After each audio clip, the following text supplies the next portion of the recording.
Wanni nuti barbaannu sammuu midhamaa keenya kanaaf uffata barbaannaa.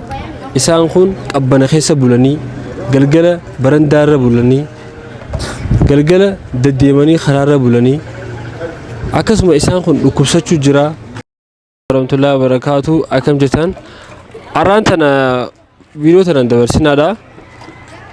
Bakki itti argamnu yeroo hunda sammuu midhamaa ganama faxarra nyaachisuudhaan garee sadaqatul jaariyaa dubartootaatuun tan damee haramayaa ganama sammuu midhamaa akkuma amma duratti viidiyoolee adda addaa poost isin godhaa turetti yeroo hunda ganama jechuudha daabboo shaayii godhuudhaan sammuu midhamaa jechuudha ganama nyaachisti. Yeroo takka immoo Aarul Khayriin waan kana du'aa naa godha sadaqaa naa godha jee yeroo maallaqa nuti ergu nutis maallaqa kana fuunee akka abbaan jaalatutti akka abbaan fadhutti sammuu midhamtoota keenya kanaaf ruuzaas laafisoos killees waan adda addaa goonaaf jechuudha.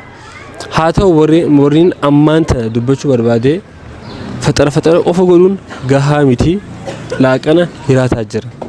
Haa ta'u eega sammuu midhamaa kana nyaachisu ture waggaa 2 ol ta'ee jira.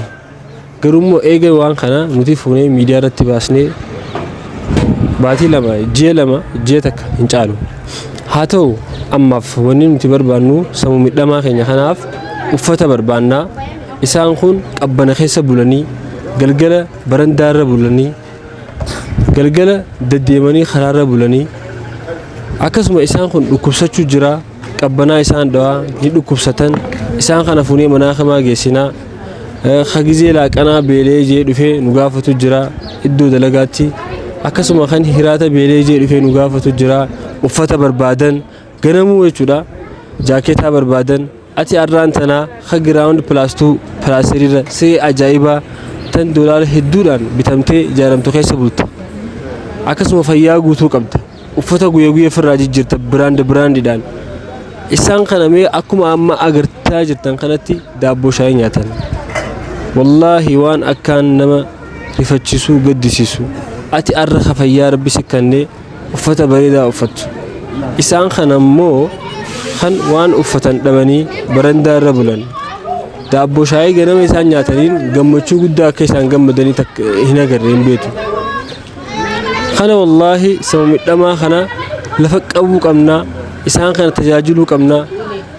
Innaawaa inshaallah yoo rabbi fedhe tokko Aarul Khayriin tokkoon dhabamu isaan kana hunda fuunee mana yaalaa sammuu midhamaan itti yaalamu hunda geessinee isaan kana yaaluus ni barbaannaa.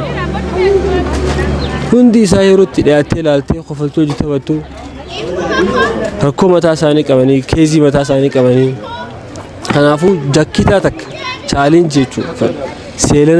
Seelana irraa hafatanii irra bulan.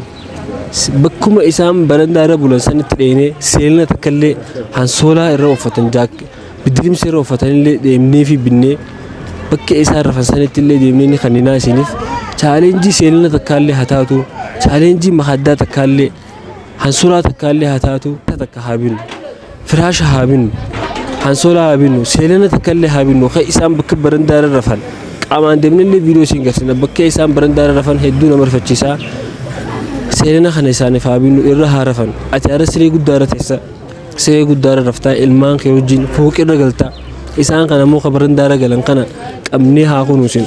Maraataa sammuu midhamaa abbaan fedheefitti hin deessu. Namni gizee hoteela dhaqee bishaarra naqee facaasaa nyaatan kananiif namni isaan hubatu hin jiru jechuudha. Asitti walii qabamanii nyaachuun isaanii immoo hedduu wallaahi waan akka rabbiinis jaalatu ilmi namaallee jaalatu sadaqatul jaariyaa sana keessatti hirmaadhaa wal hirmaachisaan isin jaa. Assalaamu alaykum warahmatullahi wabarakatuh.